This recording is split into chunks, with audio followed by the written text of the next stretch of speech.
News fire के सभी दर्शकों को नमस्कार। मैं हूं आपका दोस्त मुकेश माही। बड़ी एक बातें हम सुनते हैं कि कलयुग है, कलयुग में ऐसा होता है वैसा होता है, लेकिन जो आज जिस मसले पर हम पहुंचे हैं उसको सुन के आप भी सोचेंगे कि वाकई में ही कलयुग आ गया है। दरअसल बरवाला रोड पे एक जो अनाथ आश्रम है, जो वहाँ हम पहले भी गए थे, शिव शक्ति अनाथ आश्रम, वहाँ पर एक बुजुर्ग जो परिवारजनों के द्वारा वहाँ छोड़ दिए गए थे, उनका कल देहांत हो गया। और जब हमें उनके बारे में डिटेल्स पता चली तो डिटेल्स इतनी ख़तरनाक है, इतनी चौंकाने वाली हैं कि उन्हें देखकर आप भी ये मानेंगे कि वाकई में कलयुग आ गया है। ये पूरी डिटेल्स मैं खुद नहीं बताऊंगा, हमारे साथ अनाथ आश्रम के जो इंचार्ज हैं वो चैल साहब पहुँचे। जी सर नमस्कार। कैसे हैं सर? बहुत बढ़िया सर। बताएं किस प्रकार का क्या आज ये आप मोर्चरी में पहुँचे अपना अनाथ आश्रम छोड़ के, बताएं एक बार। सर ये बाबा जी नरेश बाबा जी अपने पास करीब 18 महीने से अपने पास आश्रम में अग्रवा मेडिकल से आए थे और अब तो बिल्कुल ही बीच में बिल्कुल काफ़ी आराम हो गया था, ठीक ठाक थे। अभी करीबन 1 महीने से तो वो ज़्यादा बीमार चल रहे थे। किस मान लो कोई बुखार वगैरह चढ़ रहा था या कुछ? उसके छाती में पानी बना करता वो उसका छाती में, और जैसे मलेरिया की भी शिकायत ज़्यादातर लगभग से हो गई थी और कुछ लकवों के भी थोड़े मरीज। लगभग 1.5 साल पहले आपके पास? हाँ जी, अब 1.5 साल पहले। अच्छा, वो रहने वाले कहाँ के थे सर? अपना हांसी के हैं, अपना हाउसिंग बोर्ड के।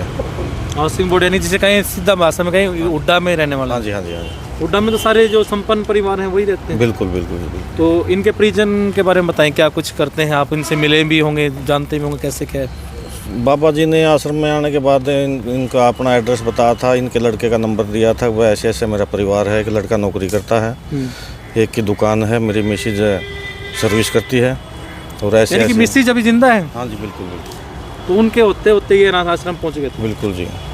अच्छा। तो बीच में 1-2 बार हमने कई बार संपर्क किया, भाई ऐसे ऐसे ले जाओ कोई बात नहीं, लेकिन उन्होंने मना कर दिया था। और अभी कल बाबा जी का लगभग 10-11 बजे देहांत हो गया था। तो हमने भी कॉल की, हमारा तो नंबर ही ब्लैक लिस्ट में है जी। तो हमारे चौकी साइपुर चौकी लगे है, वहाँ स्टाफ ने उनके घर से बात की थी, भाई तुम्हारा पिताजी ऐसे ऐसे एक्सपायर हो गया तो उसको ले जाओ। तो वो सर मना कर गए। यानी कि बेटों ने मना कर दिया? अभी एक्सपायर होने के बाद भी कोई रिएक्शन नहीं दिया? अभी कुछ रिएक्शन नहीं लिया। और जैसा आपने बताया कि मान लो 2 बेटे हैं, एक जॉब करते हैं और एक की दुकान वगैरह कुछ यही है? ऐसा बता रहे थे बाबा जी, मेरे 2 लड़के। आप जैसे मिले हैं कभी उनसे? हम नाम ना भी बताएं। मिले नहीं जी। और वो जैसे बोलते हैं कि वसीयत वगैरह वो सारा ये नरेश जी साहब फारिग करके चले गए? वो सर उसके बारे में हमने कभी पता नहीं किया, क्योंकि उसी के बाद में ही इनको कहीं ना कहीं बाहर निकाला। इस चीज़ का हमने पता नहीं सर कैसे। तो अब इसका संस्कार मान लो आप ही करेंगे? हाँ जी, संस्कार। क्या एक फीलिंग क्या आ रही है आपके मन में, क्या आ रहा है? फीलिंग तो सर देखो ऐसे जैसे कोई बात नहीं हो जाती है किसी भी की घर में, हर किसी की होती है। तो आखिरी मैं तो यही सोचूं था भाई, आखिरी उसकी विदाई है ना, तो घर वाले के हाथ से हो जाए तो बहुत बढ़िया हो जी। बिल्कुल। लेकिन आप अब इसका जो क्रियाक्रम है वो आप अपने लेवल पे हाँ जी, हाँ जी, हाँ जी। और अगर मैं देखूँ थोड़ा सा इसको और डिटेल में कहूँ भी, ऐसे परिवारों के लिए ही जो है आपका जो अनाथ आश्रम है वो हर टाइम खुला रहता है? बिल्कुल जी, बिल्कुल 24 घंटे खुला रहता है जी। तो आपने पूरी अब सेवा संभाल की और आखिरी क्रियाक्रम भी आप ही करें? बिल्कुल। हाँ जी, हाँ जी, जी। तो जैसा चहल साहब ने, बहुत बहुत धन्यवाद जी, बड़ा अच्छा काम कर रहे हैं जैसा चहल साहब ने बताया। और जो चौकी के जो इंचार्ज हैं वो भी यहाँ आए हुए हैं जो इस पूरे मामले को जो देख रहे हैं। जी सर नमस्कार। नमस्कार जी। जी शुभ नाम सर आपका? एसआई महेंद्र सिंह। महेंद्र जी आप सिसाईपुल चौकी से हैं जी। किस मामले में पहुँचे आज? ये तो कल के दिन हमारे पास सूचना आई मिली थी बरोडा ड्रुका की जी। और से वहाँ देखा इसका 2 ये नाम इसका नरेश नो पे जो जागीराम का। तो ये इसमें अनाथ आश्रम में रहता था, करीब 6 साल से बीमार रहता था, दवाई पानी भी चलती थी पहले, अब ठीक हो रहा था। कल अचानक इसका तकलीफ होने की वजह से आश्रम संचालक हॉस्पिटल में ले, यहाँ डॉक्टर साहब ने मृत घोषित कर दिया। अच्छा जी।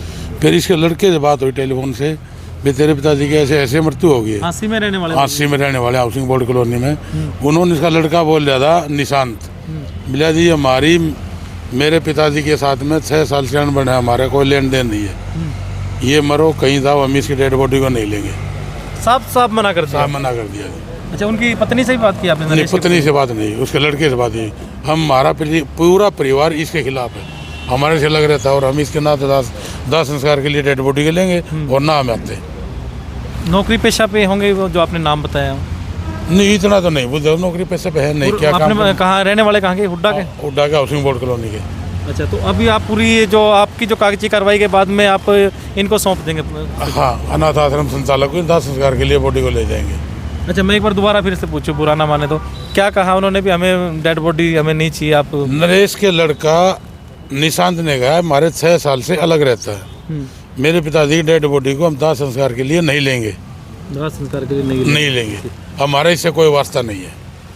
और ऐसा कहने से जो शरीर का जो रिश्ता है, जो कि उन्हीं में से वो निशांत में निकला है, तो वो सब टूट जाता है क्या? नहीं टूटता तो कह रहे थे, वो तो उन्हें सोचना चाहिए ना, पिताजी है किस वजह से अनबन हुई थी इनकी, चलो डेड बॉडी का तो उनका हक बनता है, माँ बाप को ले जाना औलाद का दाह संस्कार के लिए तो उनका हक बनता है, लेकिन उन्होंने मना कर दिया, अब दबाव भी नहीं दे सकते। बिल्कुल बिल्कुल, ये चलिए बात है। बहुत बहुत धन्यवाद सर जी।